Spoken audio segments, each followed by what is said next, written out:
બાપુ, એક સુંદર મજાનો ધાર્મિક અને ભક્તિમય પ્રસંગ છે અને આ પ્રસંગમાં આજે આપણે વાત કરવી છે પવિત્ર પુરુષોત્તમ માસની કથા, અધિક માસ, જેઠ સુદ 14, દોઢિયાની દક્ષિણાની વાર્તા વિશે. ત્રંબાવટી નગરીનો રાજા ધર્મસેન ઘણો ધર્મનિષ્ઠ હતો. 12 માસ વ્રત તપ કરી દાન પુણ્ય કરે. રાણી પણ ધર્મનું આચરણ કરવાવાળી. રાજાને બધી વાતે સુખ, પણ શેર માટીની ખોટ હતી. પાછળ કોઈ વારસદાર નહીં. એવામાં પાવન પુરુષોત્તમ માસ આવ્યો. રાજા રાણીએ વ્રત શરૂ કર્યું. રોજ નદીએ નાવા જાય, કથા વાર્તા સાંભળે અને નિત્ય બ્રાહ્મણોને દાન દક્ષિણા આપે. બધા બ્રાહ્મણો દક્ષિણા સ્વીકારે, પરંતુ એક બ્રાહ્મણ દક્ષિણા ન લે. રાજા બહુ આગ્રહ કરે તો કહે કે છેલ્લા દિવસે લઈશ. બ્રાહ્મણ સાવ કંગાળ હતો. ખાવાનાય સાંસા હોય એવી એની કાયા દુબળી હતી. રાજાએ નક્કી કર્યું કે છેલ્લા દિવસે આ બ્રાહ્મણને 5 સોનામોહર આપવી છે. નક્કી કર્યા પ્રમાણે રાજાએ છેલ્લા દિવસે 5 સોનામોહર આપી, પણ બ્રાહ્મણે ન લીધી. એટલે રાજાએ 50 આપી. ત્યારે બ્રાહ્મણ બોલ્યો કે આ તો ખજાનાનું ધન છે, મને એ ના ખપે. મારે તો પરસેવાની કમાણી જોઈએ. રાજાએ થોડો વિચાર કરી એને બીજા દિવસે બોલાવ્યો. આ બાજુ બ્રાહ્મણી કાગના ડોળે પતિની રાહ જુએ છે. પતિએ ઘેર જઈને વાત કરી કે રાજા કાલે દક્ષિણા આપશે. ત્યારે બ્રાહ્મણી હરખાવા લાગી કે રાજા ખાતા ન ખૂટે એટલું ધન તો અવશ્ય આપશે. રાજા સાંજે ફાટ્યા તૂટ્યા વસ્ત્રો પહેરી, મજૂરનો વેશ ધરી મહેલના બારણેથી નીકળ્યો અને કામ શોધવા લાગ્યો. પણ એને કાંઈ કામ આવડતું ન હતું. એને રાખે કોણ? ફરતો ફરતો એ લુહારની કોડે આવ્યો. બહુ કરગર્યો. ત્યારે લુહારે એને ધમણ ફૂંકવા અને ઘણના ઘા મારવા રાખ્યો. આખી રાતની મજૂરી 4 આના નક્કી થઈ. પણ રાજાએ જિંદગીમાં કદી મહેનત કરી ન હતી, તેથી એક ઘડીમાં તો હાંફી ગયો. પરસેવે રેબ જેબ થઈ ગયો. હાથમાં છાલા પડી ગયા. હથોડો ઊંચકવાનો પણ હોશ ના રહ્યા. લુહારે ખીજાઈને એને દોઢિયું એટલે કે 2 પૈસા આપીને કાઢી મૂક્યો. રાજા લથડિયા ખાતો મહેલે આવ્યો. પરસેવો પાડીને પૈસો કમાવો કેટલો દોહિલો છે એનું એને ભાન થયું. પલંગમાં પડતા વેત ઊંઘ આવી ગઈ.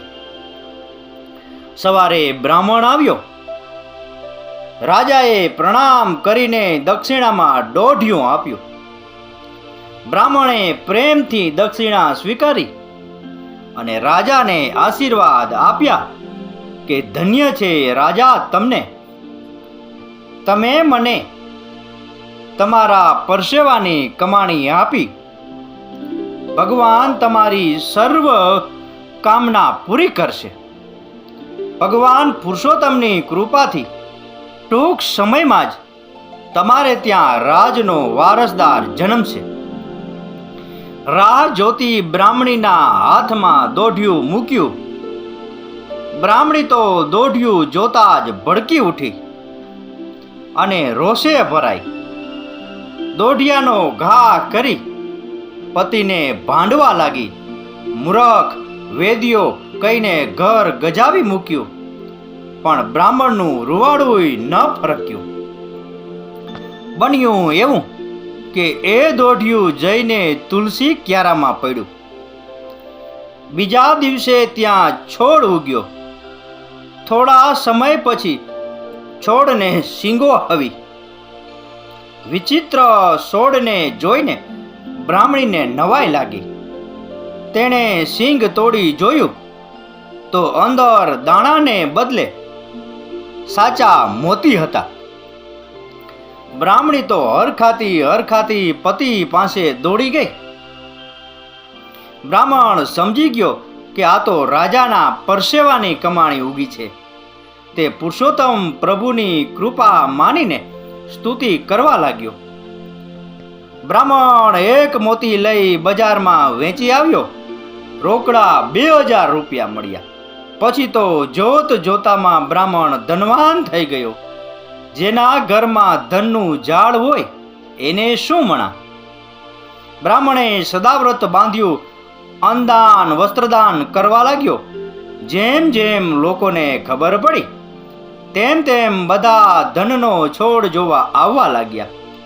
વાત રાજાના પ્રધાને સાંભળી. પ્રધાન પાકો બદમાશ હતો.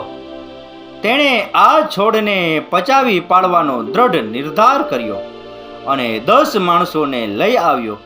બ્રાહ્મણના ઘેર આવી બોલ્યો, હે બ્રાહ્મણ, અમે સાંભળ્યું છે કે તારે ત્યાં રોજ મોતી ઉગે તેવો છોડ છે. સાચી વાત છે? બ્રાહ્મણ તો સાચો જીવ હતો. તેણે સાચી વાત જણાવી દીધી કે આ તો રાજાએ દક્ષિણામાં આપેલ દોઢિયાનો છોડ છે. પ્રધાનની મુરાદ મેલી હતી. એ છોડ પોતાના ઘેર લઈ જવા ઈચ્છતો હતો. બોલ્યો કે આ છોડના મૂળિયા તપાસવા પડશે. જો દોઢિયું નીકળે તો છોડ તારો, નહીતર રાજની માલિકીનો. પ્રધાને તો માણસોને હુકમ કર્યો કે છોડના મૂળિયા ખોદી નાખો. માણસો કામે લાગી ગયા. નાનકડા છોડના મૂળિયા ખોદતા કેટલી વાર, પણ આ તો ધર્મનો છોડ હતો. એના મૂળ તો છેક પાતાળે પહોંચે. 10 માણસો થાકીને લોથ થઈ ગયા, પણ મૂળ ન મળ્યા. કોઈએ જઈને રાજાને વાત કરી. રાજા તો દોડતો આવ્યો. પહેલા તો પ્રધાનને બરાબરનો ધમકાવી તેની ખબર લઈ નાખી. પછી બંને હાથ જોડી બ્રાહ્મણ બ્રાહ્મણીની ક્ષમા માગી. બ્રાહ્મણે રાજાને સાચા મોતી ભેટ ધર્યા.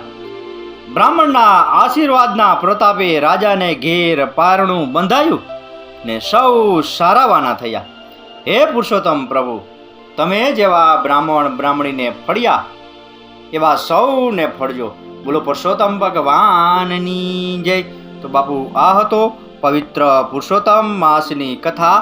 અધિક માસ જેઠ સુદ 14, દોઢિયાની દક્ષિણાની વાર્તા વિશેનો પ્રસંગ. આ પ્રસંગ, આ કથા, આ વાર્તા પૂરેપૂરી સાંભળી એ બદલ આપનો ખૂબ ખૂબ આભાર. આપનો દિવસ શુભ રહે. મહાદેવ હર.